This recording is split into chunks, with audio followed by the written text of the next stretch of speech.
Okay, so money market funds, ito yung pang-apat na natin na category ng fixed income security. So ano yung money market funds? So yung money market funds, ito ay isang uri ng pooled fund that invests in short-term debt securities such as commercial papers, treasury bonds, certificate of deposits. So ano yung money market fund, no? Pinaghahalo-halo niya yung time deposit, yung treasury bonds, ang mga commercial papers, no? Yung commercial papers ay mga tinatransact ng mga bangko, no, na mga dokumento which they call commercial papers. Okay? So, pwede ring mga savings accounts in banks na hindi covered ng PDIC like special deposit accounts. These are these are what we call our money market accounts. Okay. So, dun sa money market account usually ang nangyayari ay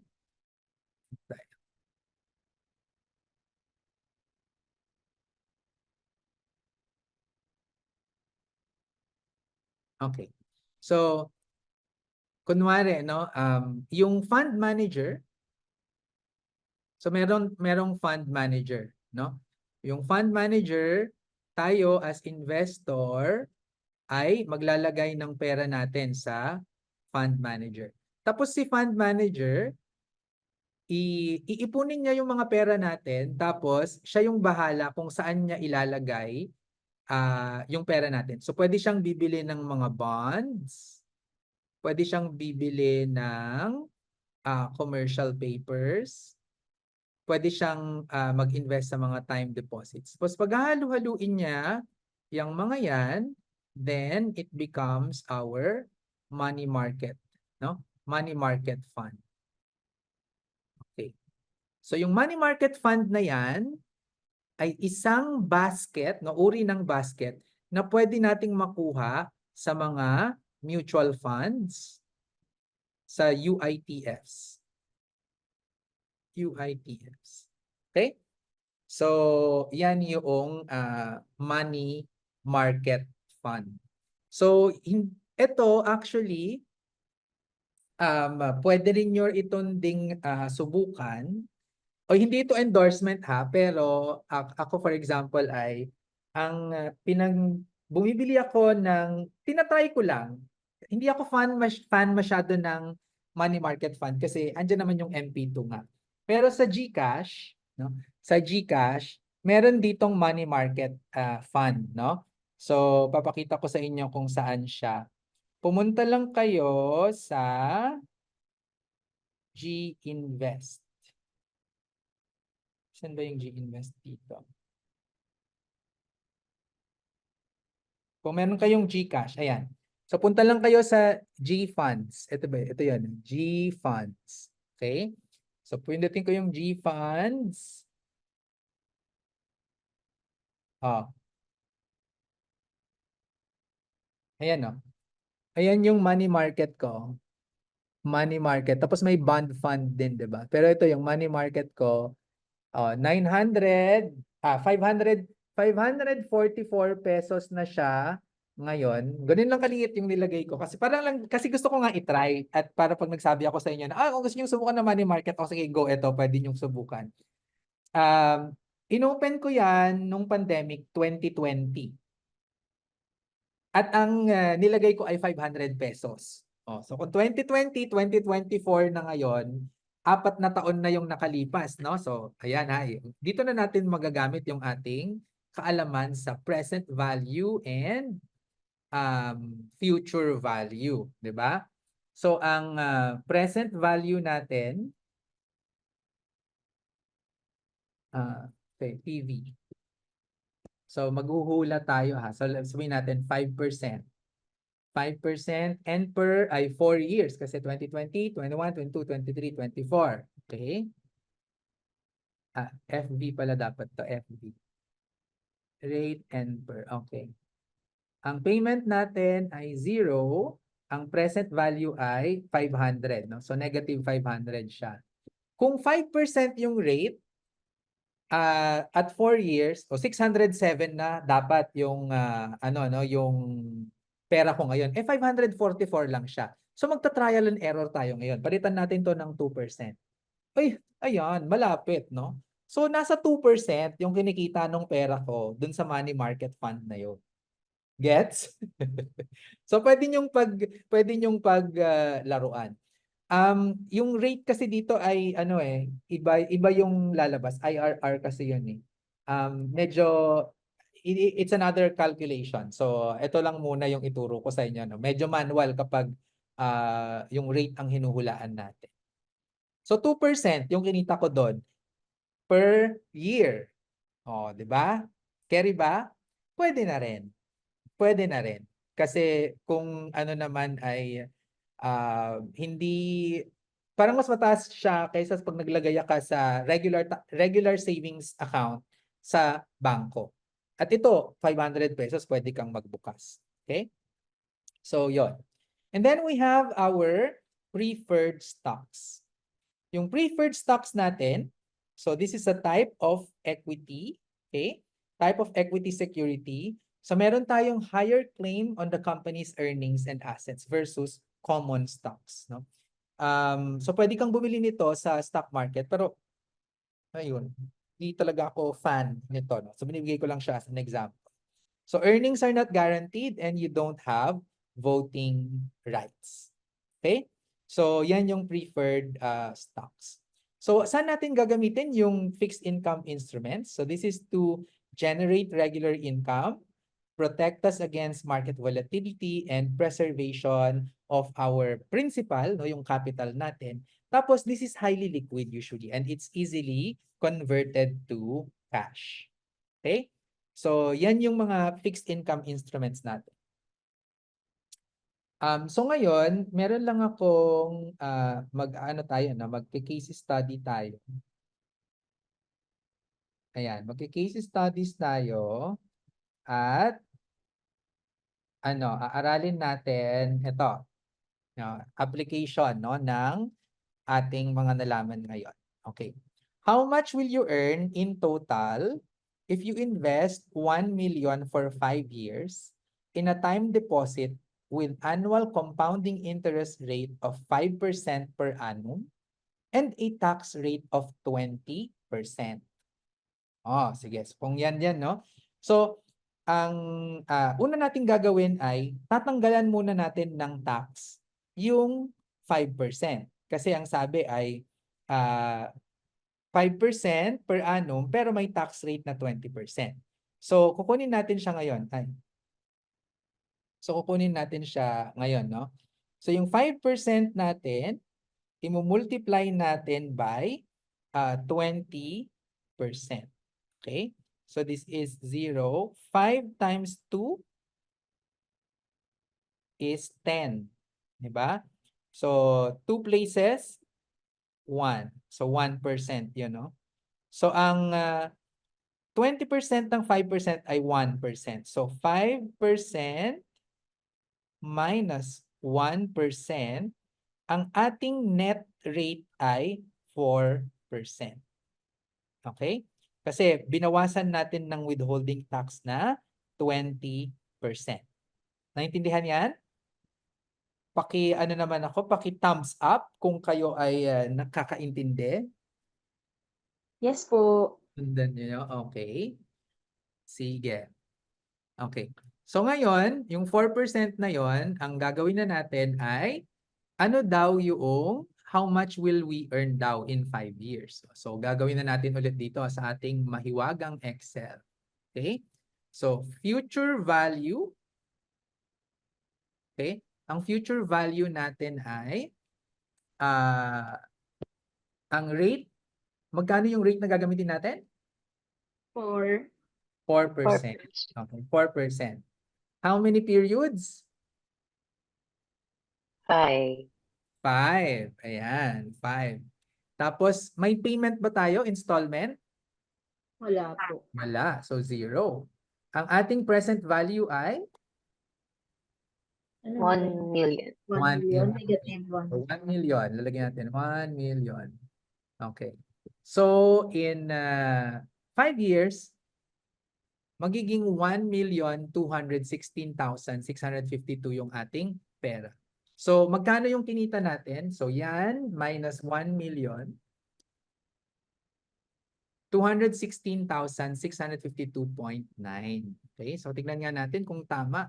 Ayan. O, mga ganyang amount, no? Close siya, no? 216,663 or 216,653, no? Mga magkalapit naman. Sir, question. Yes. Kapag ininvest yung time deposit in 5 years, more than 5 years, at least a day, mawawala yung tax rate? Yes, mawawala yung tax niya. Oo. Pero ito kasi 5 years eh. Actually, technically ito kasi ano lang, ginagawa lang natin siya as an example. Pero tama, you bring up a very good point. Kapag sa bangko ito sa Pilipinas, ito siya, no? Kapag one year to less than 3 years, ang tax rate mo ay 20%. Okay? Kapag 3 years to less than 4 years, ang naging time deposit mo, ang tax rate mo na lang dito ay 12%. Tapos kung kung 4 years, pero less than 5 years, hindi ka pa rin umabot ng 5 years, ang tax rate mo dito, if I'm not mistaken ha, I think nasa 5% na lang. Tapos kapag up to 5 years pala to, up to 5 years. Pag greater than 5 years na, 0% na yung tax mo.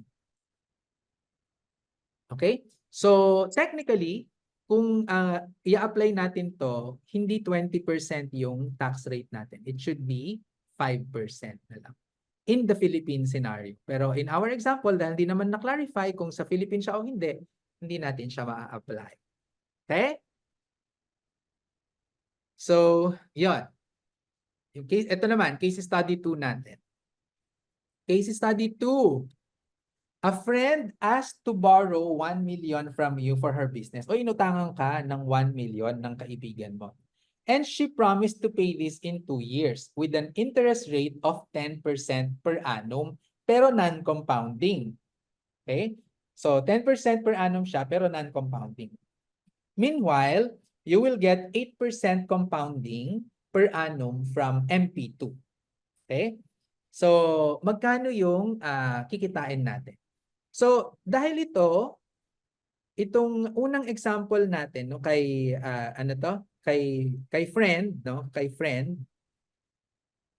dahil siya ay hindi naman compounding, non-compounding, simple interest rate lang yung gagamitin natin diyan. So 10% times how many years to pay daw? 2 years, no? So 10% times 2. So ang interest ay 20%. 'Di ba? So ano yung 20% ng 1 million? 200,000. Yan. So 200,000 yung kikitain mo kay friend. Okay? Oh.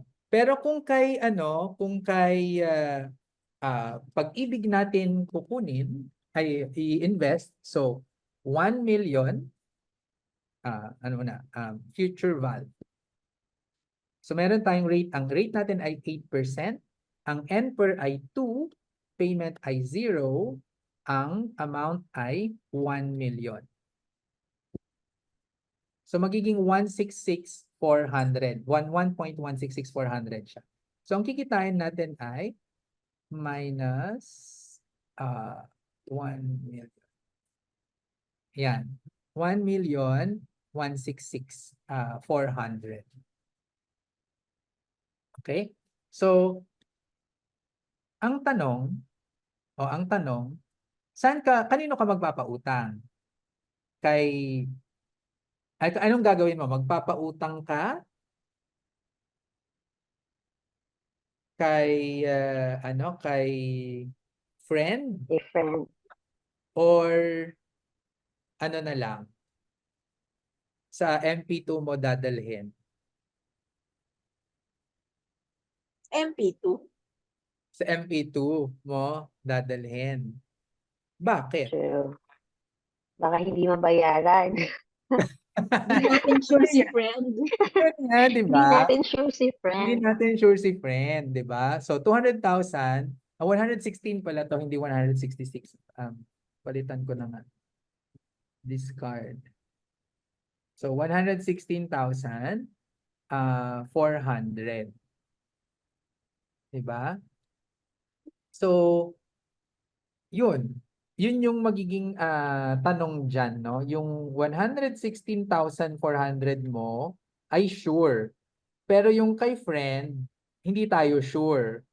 So, sure tayo na magkakaroon tayo ng 1,116,400 kay MP2. Kay friend, pwede tayong magkaroon ng 1.2 million or pwede tayong mawalan ng 1.2 million. Oh, so anong mas gusto mo? 'Di ba? So, True. marami kasi na, uy, friend, sa akin ka na lang magpautang kasi, yun oh, 200,000 yung kikitain mo sa akin, no? Ano din yan?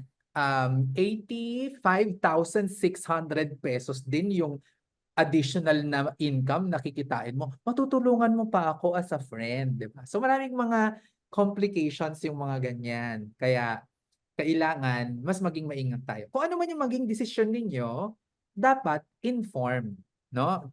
Dapat alam nyo yung pinapasok nyo. Hindi ko sinasabi na huwag nyong pautangin si friend. Pwede naman na pautangin ninyo. Pero make sure na alam nyo yung pinapasok ninyo, ha? Pero yun, malinaw kay Annalyn at saka kay Lian na mag-MP2 sila, hindi sila magpapautang ng 1 million kay friend. Paano Lian at saka Annalyn kung yung amount ay 10,000 pesos lang pinag-uusapan natin? O, kay friend ba o kay MP2?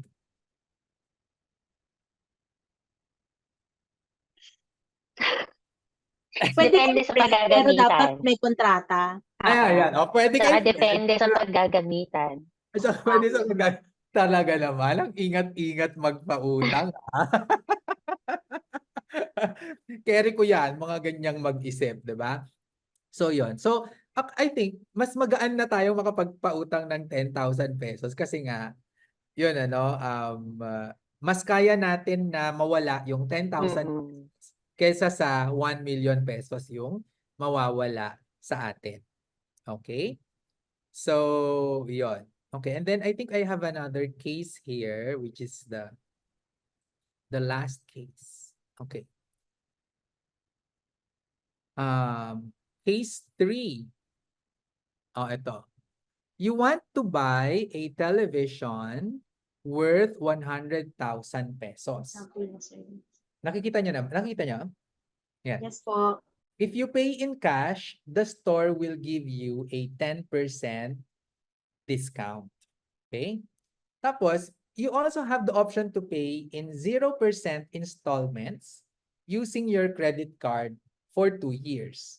2 equal payments every end of the year. Okay? So, what is the better deal if inflation is at 5%? Oh, ano yung mas maganda? Yung makakuha ka ng 10% discount now o yung magbabayad ka ng 50,000 pesos per year kung ang discount rate natin o inflation rate natin ay 5%. So, paano natin i-analyze yan? So, ito na mismo yung sinasabi ko sa inyo, no? You want to buy a television worth 100,000 pesos. You paid it in cash. The store will give you 10% discount. So, kung ngayon mo siya bibilhin, magkano yung matitipid mo? 10,000. 10,000, no? So, yung present 90. value natin ngayon for option A ay 90,000 pesos. 'Di ba? 90,000 pesos. Pero kung gagawin natin itong yung 0% installment, no? At ang inflation ay 5%. So yung inflation yung gagamitin natin. Okay, so ang gagawin natin dyan, ano yung present value, okay? Ang rate ay 5%, ang NPER ay 2, ang payment ay 50,000. 'Di ba? Kasi yun yung installment natin na babayaran every year daw. Okay? So ang magiging amount niya for this year, ang present value niyan ay 92,907. So which will you take? Yung discount now or yung 0% installment?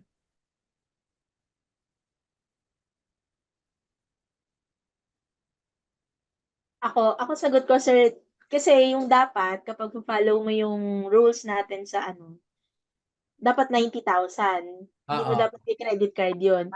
Oo. Pero, kung may Oo. paggagamitan ka nung cash mo na magbibigay sa'yo ng mas Mm. malaking return, Oo. imo-monthly ko na lang kasi mas mapapalaki ko pa yung the rest, or i-installment ko na lang kasi mas Oo. mapapalaki ko pa yung pera Kasi ko. kasi pwede 'di ba, kung may pera ka na ngayon na 90,000 pesos, 'di ba? Pwede mo pang i-invest 'yon, 'di ba? Mm. At pwede pa siyang kumita. Kumita. Tama yung ano nyo, tama yung analysis. Pero kung ano lang, which is kung yung deal lang na yan yung titignan natin, ang better deal ay yung to buy now, no? So, yun yung better deal. Pero tama kayo na kung itong amount na to, no? Kasi itong amount na to, kung meron ka na niyan ngayon, dito sa installment ay after 1 year ka pa magbabayad ng 50,000 eh. So pwede mo pang i-invest yan, yung 90,000. Kung i-invest natin siya sa nag-earn ng Pag-ibig, for example, na 7%, no? So 90,000 times 7% ay 6,300. 6,300. Kumita ka pa ng 6,300. Tapos, sa second year, 40,000 kasi mababawasan na 'to, ibabayad mo, 'di ba? Yung first installment mo na 50,000. So may 40,000 ka pang matitira times 7% nito. So 7 times 4 ay nasa 2,800. 2,800. Meron kang extra income na 9,100 pesos. 'Di ba?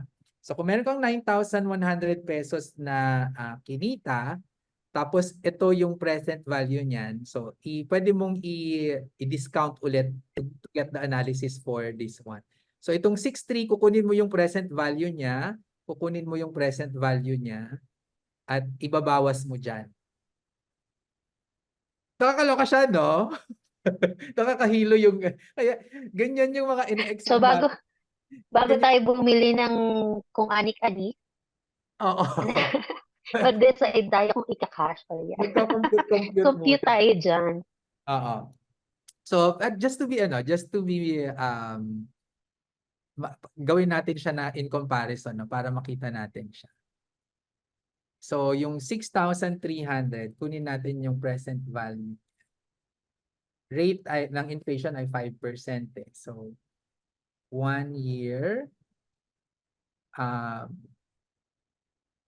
90. so 0. 6,300. Okay? So, 6,000 pesos. Oy! May humabol na isa. Patapos na tayo. Okay. Tapos, yung isa ay present value, rate ay 5% ulit. Ito ay 2,800. Sorry. And per ay 2. and then 0, and then ang future value ay 2,300. So 2,086, no? Yan yung present value ng dalawa. So dahil ito yung kikitain mo, so ibabawas natin siya sa gagastusin mo. So kung yan yon, ayan. So 84,000 pesos yung magiging comparison with the credit card installment plus investing in MP2 compared sa discount na 90,000. So, mas better na ngayon yung interest ay yung 0% sa credit card compared sa discount na may MP2. Ayan.